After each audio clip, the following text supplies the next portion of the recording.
दोस्तों एक चुटकुला सुनाता हूँ आपको। चुटकुला बड़ा मज़ेदार है, आपको भी मज़ा आएगा।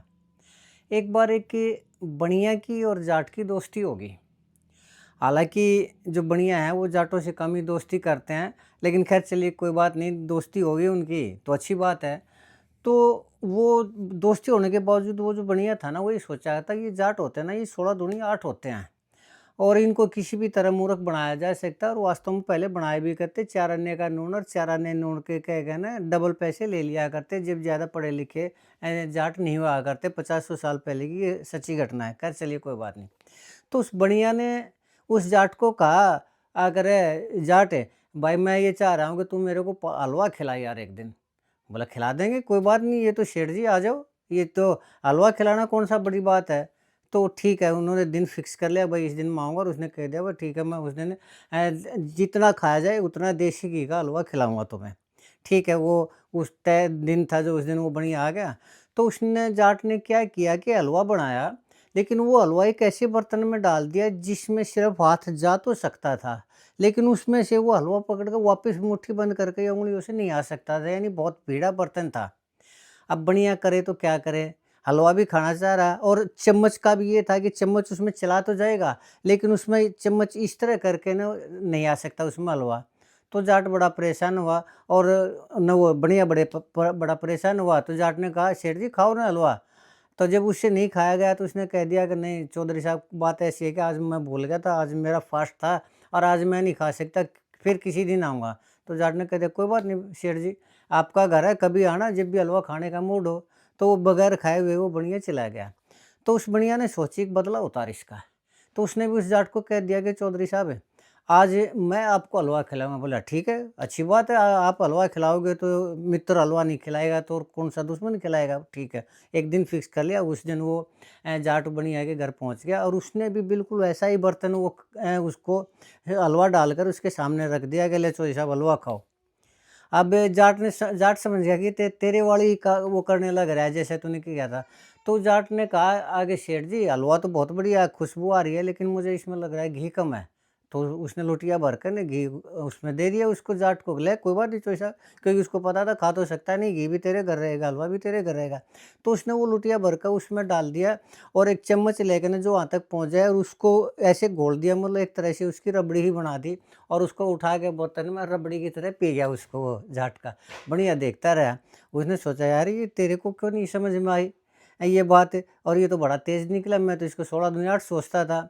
तो उसने कुछ दिन बाद फिर उसको जाट को कहा चौधरी साहब ऐसा है, आज मैं फिर आपके पास आना चाह रहा हूँ और अब की बार मेरा दोस्त भी आएगा और हम दोनों चाह रहे हैं कि आप हमें हलवा खिलाओ।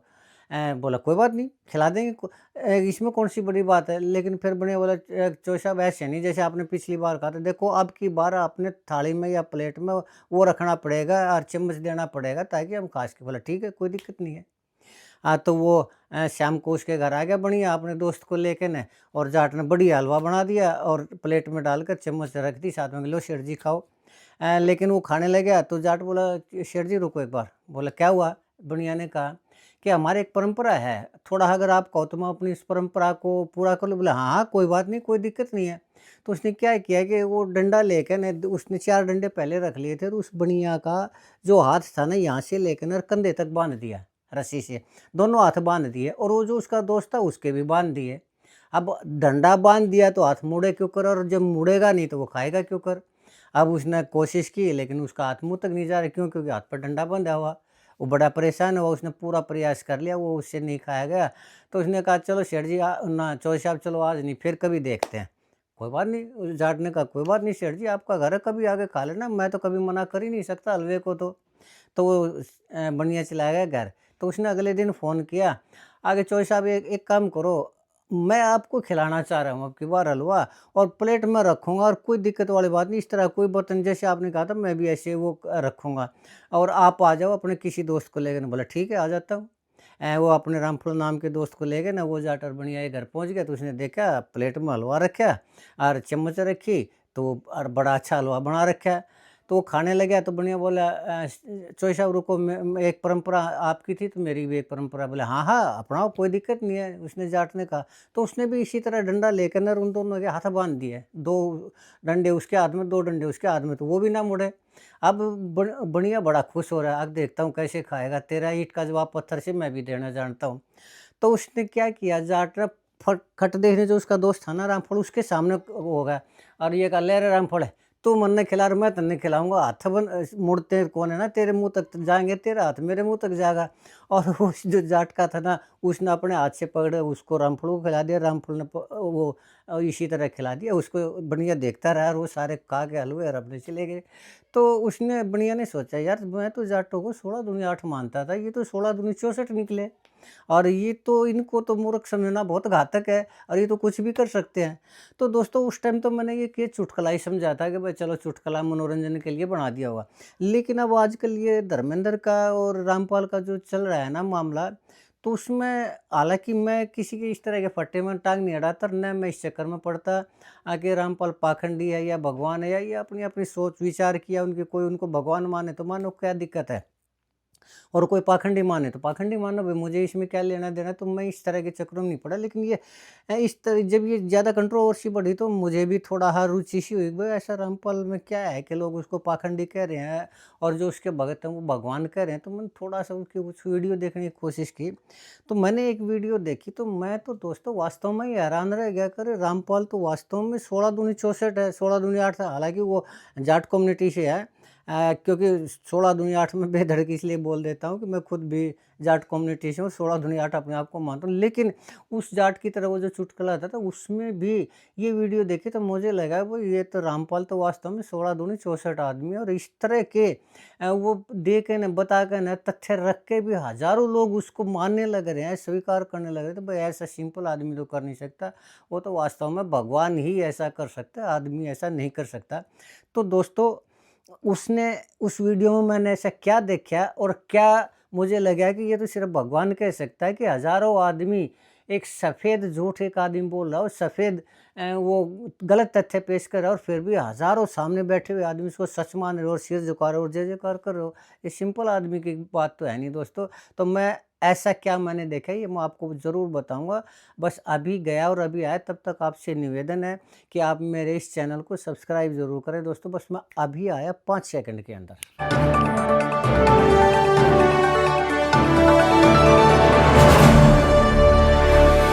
नमस्कार दोस्तों, मैं सतबीर सिंह अपने यूट्यूब के भारत लिंक ग्लोबल चैनल पर लंदन से आपका स्वागत करता हूं। जी हाँ दोस्तों, मैं लंदन आ चुका हूं और मैं पहले लंदन से वीडियो बनाया करता, तो मैं अपनी आँखों का ऑपरेशन करवाने गया था और वो ऑपरेशन हो चुका है और अब मैं वापस लंदन आ चुका हूँ। तो अब और क्योंकि थोड़ा-सा परेशानी सी थी, लेकिन अब वो धीरे-धीरे बिल्कुल ठीक होने लग रही है, तो अब मैं उम्मीद है कि अब मैं वीडियो कंटिन्यू करने की कोशिश करूँगा। ख़ैर चलिए, दोस्तों आजकल ये जो मसला चल रहा है ना धर्मेंद्र का और रामपाल का, तो इसके अंदर मैंने बताया था कि खूब एक तरह से एक दूसरे को धमकी देने लग रहे हैं। धर्मेंद्र कह रहा है मैं ये कर दूँगा, वो कर दूँगा, पाखंड को ख़त्म कर दूँगा, और उधर से रामपाल के शिष्य हैं वो उसको जवाब देने लग रहे हैं। तो चलिए जो भी होता है, कैसे होता है, अब ये तो आने वाला वक़्त ही बताएगा। हालाँकि आज वो जो उसका धर्मेंद्र का कोई प्रोग्राम भी है झाँसी के अंदर, जो ये कह रहा है कि पूरे देश के सभी साधु संत आएँगे, तो मुझे तो नहीं लगता है कि पूरे देश के और सभी बड़े साधु संत आएँगे। हाँ, थोड़े बहुत आ जाएँगे, उन्होंने बुलाया तो आस-पास के तो ज़रूर आ जाएँगे, इतना तो मुझे लगता है। लेकिन बड़े-बड़े साधु संत उसमें आएँगे, ऐसा मुझे नहीं लगता। क्यों? क्योंकि धर्मेंद्र की जो भाषा है ना, वो एक तरह से धमकी की है, और इस तरह जब किसी को बुलाया जाता है, तो उसमें रिक्वेस्ट की लैंग्वेज होनी चाहिए। और मेरे हिसाब से साधु संत तो इतने बड़े-बड़े हो रहे हैं कि वो धर्मेंद्र की परवाह नहीं करेंगे, न वो उससे डरते। इतने बड़े-बड़े बड़े-बड़े साधु संतों की तो छोड़िए, अब ये जो रामपाल का मामला चल रहा है, इसमें भी मुझे नहीं लगता कि रामपाल उसके सामने झुकेगा किसी भी तरह से। क्यों? क्योंकि रामपाल पैसे से भी, आदमियों से भी इतना ज़्यादा ताकतवर है कि शायद धर्मेंद्र उसका कुछ भी नहीं बिगाड़ पाएगा और न ही उसके वो जो उसका तरीका है प्रचार करने का या कबीर वाणी का या जो भी है, वो उसको रोक भी नहीं सकता। जिसको वो पाखंड कहता है धर्मेंद्र, तो उस पाखंड को नहीं रोक सकता। क्यों नहीं रोक सकता? क्यों? क्योंकि धर्मेंद्र क्या कर सकता है? ज़्यादा से ज़्यादा उसको रोकने के लिए धमकी दे सकता है, धमकी की वो परवाह नहीं करेगा। या फिर ज़्यादा से ज़्यादा शूटर भेज सकता है, शूटरों की भी वो परवाह नहीं करेगा। क्यों? क्योंकि वो इतनी दूर बैठा होता है कि वहाँ तक तो शूटर पहुँचेगा ही नहीं है और उस तक पहुँचने के लिए भी वो होते हैं, मेटल डिटेक्टर होते हैं और जो तलाशी लेने वाले होते हैं, तो किसी भी हथियार को अंदर ले जाने ही नहीं देंगे, उससे पहले ही पकड़ के पुलिस को वो कर देंगे। और ये भी नहीं 1-2 आदमी उसकी उसमें सिक्योरिटी में सैकड़ों आदमी होते हैं, तो मुझे नहीं लगता है कि कोई शूटर है वहाँ तक पहुँच कर ना उसके साथ किसी तरह का कोई वारदात या वो कर सकता है और वो बाहर वो निकलता नहीं, तो अपने आश्रम में आराम से रह रहा है, तो मुझे नहीं लगता कि किसी तरह की जो धर्मेंद्र की वो धमकी है उसके ऊपर काम करेगी। लेकिन चलिए, मैं इस मामले में नहीं पड़ता कि धर्मेंद्र की धमकी या धर्मेंद्र का कहना वो मान लेगा या लेकिन जो भी होगा चलो देखते हैं आने वाले टाइम में क्या होता है, लेकिन मसला ये नहीं है। तो अब बात ये थी दोस्तों कि मैंने जो कहा था कि रामपाल को मैं भगवान क्यों मानता हूँ, अब उस टॉपिक के ऊपर आते हैं। तो दोस्तों मैंने एक वीडियो देखी रामपाल की इसी और पहले नहीं देखा करता मैं। अभी जब इतना वो चलने लगा तो मैं ये देखने लगा भाई ऐसा क्या है जिसके ऊपर इतनी कंट्रोवर्सी है। तो एक वीडियो आई मेरे सामने, उसमें रामपाल अपने आश्रम में ही बरवाड़ा में या पता नहीं कहाँ पर वीडियो में जो थे वो अपना वो देने लग रहे थे। ज्ञान चर्चा कहिए या भाषण कहिए या उपदेश कहिए या कुछ भी कहिए, तो वो देने लग रहे थे। तो उसमें महाभारत का किस्सा वो सुनाने लग रहे थे। महाभारत के किस्से में रामपाल ये कह रहा है कि जो इसका चीरहरण हुआ द्रौपदी का, वो द्रौपदी का चीरहरण की जो लाज बचाई थी, यानी उसने जो साड़ी उसके इतनी ज़्यादा साड़ी कि वो दुशासन और वो नहीं उतार पाए, वो कृष्ण ने नहीं, वो कबीर ने संत कबीर ने उसकी लाज बचाई थी और वो साड़ियाँ प्रदान की थी संत कबीर ने।